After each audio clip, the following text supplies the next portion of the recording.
നമ്മുടെ ഇത്തവണത്തെ വിഷു ഒരുക്കങ്ങളൊക്കെ ഒന്ന് കണ്ടാലോ? യുബിബോയുടെ ആദ്യത്തെ വിഷുവാണ്. നമുക്കൊരു പൊളി പൊളിക്കണ്ടേ? വിഷു സദ്യ പിന്നെ നമ്മൾ എല്ലാവരും ചേർന്നാണ് ഉണ്ടാക്കുന്നത്. അതുകൊണ്ട് തന്നെ കുറച്ച് വിഭവങ്ങളെ ഒരാൾക്ക് ഉണ്ടാക്കാനുള്ളൂ. എനിക്ക് മാങ്ങാക്കറിയും മാമ്പഴ പുളിശ്ശേരിയും അവിയലും.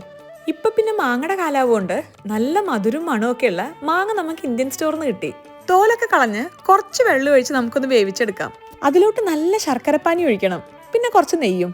ഇനി നല്ല പുളിയില്ലാത്ത കട്ട തൈരും തേങ്ങയും പച്ചമുളകും മഞ്ഞപ്പൊടിയും മുളക് പൊടിയും കൂടെ വെണ്ണ പോലെ അരച്ചെടുക്കണം. അത് വേവിച്ച് വെച്ച മാങ്ങയിലോട്ട് ചേർത്ത് നല്ലോണം ഒന്ന് ഇളക്കണം. ഓ, എന്തൊരു രുചിയാണ്! അവസാനം നെയ്യിലൊന്ന് കടുക് പൊട്ടിച്ചിടും കൂടെ വേണം.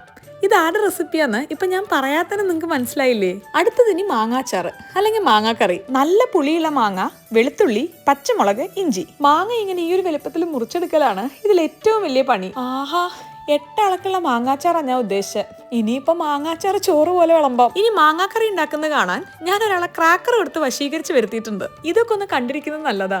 ഇനി ഭാവിയിൽ മാങ്ങാക്കറി ഉണ്ടാക്കിയില്ലെങ്കിലും എന്തെങ്കിലുമൊക്കെ ആയിട്ട് അടുക്കളയിൽ കയറാൻ ഇതൊരു മോട്ടിവേഷൻ ആയാലോ? അതവിടെ നിൽക്കട്ടെ, നമുക്ക് മാങ്ങാക്കറി ഉണ്ടാക്കാം. ഇത് സിമ്പിൾ ആണ്. എണ്ണ ചൂടായി വരുമ്പോ കടുകും വറ്റൽമുളകും കറിവേപ്പിലയും പൊട്ടിച്ച് അതിലോട്ട് നേരത്തെ മുറിച്ച് വെച്ച് വെളുത്തുള്ളി, ഇഞ്ചി, പച്ചമുളക് ഇട്ട് മഞ്ഞപ്പൊടിയും മുളക് പൊടിയും വിനാഗിരി ഒഴിച്ച് ചെറുതാക്കി എരിഞ്ഞു വെച്ച മാങ്ങയും കൂടെ ഇട്ട് നല്ലോണം മിക്സ് ചെയ്ത് കഴിഞ്ഞാൽ മാങ്ങാക്കറി റെഡി. ഇനി അവിയലിന് അത്ര വലിയ പണിയൊന്നുമില്ല.